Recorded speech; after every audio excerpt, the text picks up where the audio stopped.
یہ زندگی اللہ نے دی ہے، اللہ کا شکر ہے. ہم جتنا بھی شکر ادا کریں کم ہے کہ اللہ نے ہمیں مسلمان گھرانے میں پیدا کیا.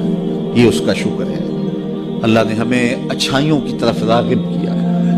ہم میں سے کوئی ہی بد نصیب ہوگا جس کو نماز نصیب نہیں ہے. ہم میں سے زیادہ لوگ ہوں گے جن کو 5 گانا نماز نصیب ہے، سجدوں کی توفیق نصیب ہے. اب جو کمیاں کوتاہیاں دیگر زندگی میں ہیں ان کو دور کریں، اپنے رزق کو پاک کریں، رزق 100% پاک کرنے کی کوشش کریں.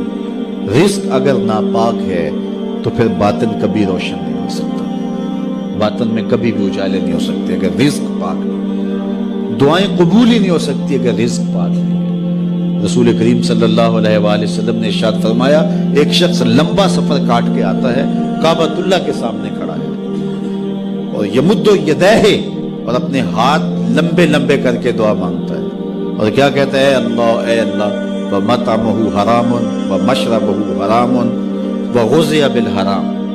اس کا کھانا حرام، اس کا پینا حرام.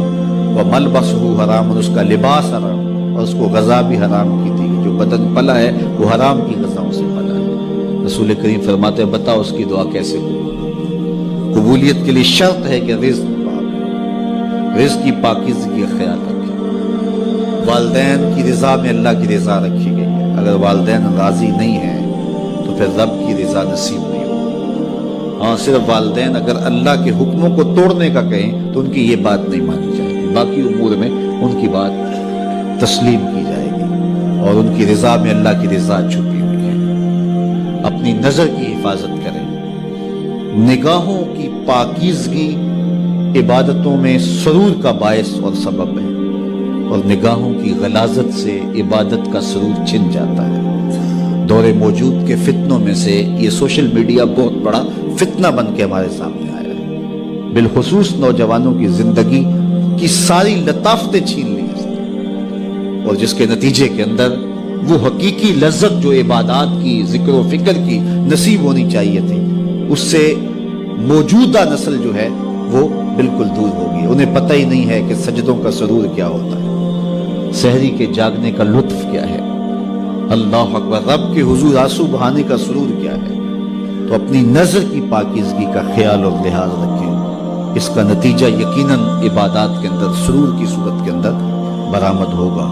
اللہ آپ کی حفاظت کرے اور ہر جان یہ دیکھے اس نے آنے والے کل کے لیے آگے کیا بھیجا ہے. یہ دنیا بوائی کا موسم ہے، آخرت کٹائی کا موسم ہے. بوائی کے موسم میں جس نے تخم عمل ڈال لی ہے، کل کٹائی کے موسم میں کچھ کاٹ لے گا. اور جو کسان بوائی کے موسم میں مٹی سے مٹی نہیں ہوتا بلکہ کلف لگے لباس پہن کے گھومتا پھرتا ہے، نہ کبھی کھیتی میں گیا، نہ کبھی بیج ڈالا، نہ کبھی پانی دیا، نہ کبھی جڑی بوٹیاں تلف کی، تو کٹائی کے موسم میں وہ کچھ نہیں اٹھائے گا. یہ دنیا کھیل کود نہیں ہے. یہاں ہم کھیلنے کودنے کے لیے نہیں آئے ہیں، ہم یہاں کچھ کام کرنے کے لیے آئے ہیں. بہت تھوڑا وقت ہمیں ملا ہے. 60 سال، 50 سال، 70 سال کیا وقت ہوتا ہے؟ وہ میرا ایک دوست نکال رہا تھا کہ 60 سال اگر زندگی ہے، 50 سال، تو اس میں 8 گھنٹے روز سونا ہو تو اگر 45 سال زندگی ہے تو 15 سال تو یہ نکل گیا، باقی 30 سال بچے. تو اس طرح 8-10 سال بچپن کے جو مدہوشی کے تقریباً ہیں وہ بھی گزر گئے. پھر روز 2-3 مرتبہ واش روم میں جانا پڑتا ہے، تو 13 سال اس نے نکالے تھے.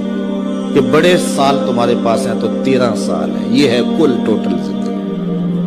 اب اس زندگی کو کہاں لگاتے ہو؟ اب اس زندگی کو کھا گیا سوشل میڈیا. یہ 13 سالہ جو زندگی بچی تھی، نمازوں کے اوقات بھی یہ کھا گیا، باقی اوقات بھی یہ کھا گیا، اور ہمارے پلے رہا کیا. پھر جب جائیں گے کیا خالی ہاتھ جائیں گے؟ آئیے اپنی زندگی کو، بالخصوص جوانوں کو میں کہتا ہوں، بڑے قیمتی لمحے ہیں جوانوں کے.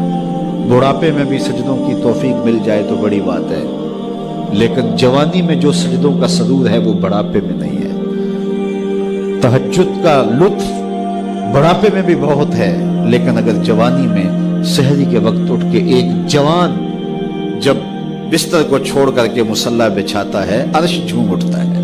اللہ اکبر. آج ہر بندے کو شکایت ہے ہمارے گھر میں بھوت آ گیا، جادو آ گیا، ٹونا آ گیا، سایہ ہو گیا، بدروحیں آ گئیں، یہ ہو گیا، وہ ہو گیا. مجھے بتاؤ، جس گھر کی صبح کا آغاز ایسے ہوتا ہوگا اس گھر میں کوئی جادو آ سکتا ہے؟ کوئی بدروح آ سکتی ہے؟ وہاں تو رحمت کے فرشتے اترتے ہیں. پھر تمہیں کسی ملنگ بابے کے پاس جانے کی ضرورت نہیں ہوگی، ہر اتوار کو چکر کاٹنے کی ضرورت نہیں ہوگی کہ کہیں یہاں تعویذ پڑے ہیں کہیں یہاں تعویذ پڑے ہیں، ہر وقت اسی چکر سے نکل ہی نہیں پاؤ گے، ساری زندگی وہم میں گزار دو گے۔ لیکن اگر تم سجدوں سے اپنی زندگی کو آباد کر لو گے، جب صبح اٹھو گے، جب نکلو گے گھر سے، تمہارے ساتھ رحمتوں کے فرشتے چل رہے ہیں، تو اپنی زندگی کو اللہ اس کے رسول کی راہوں پہ ڈال دو۔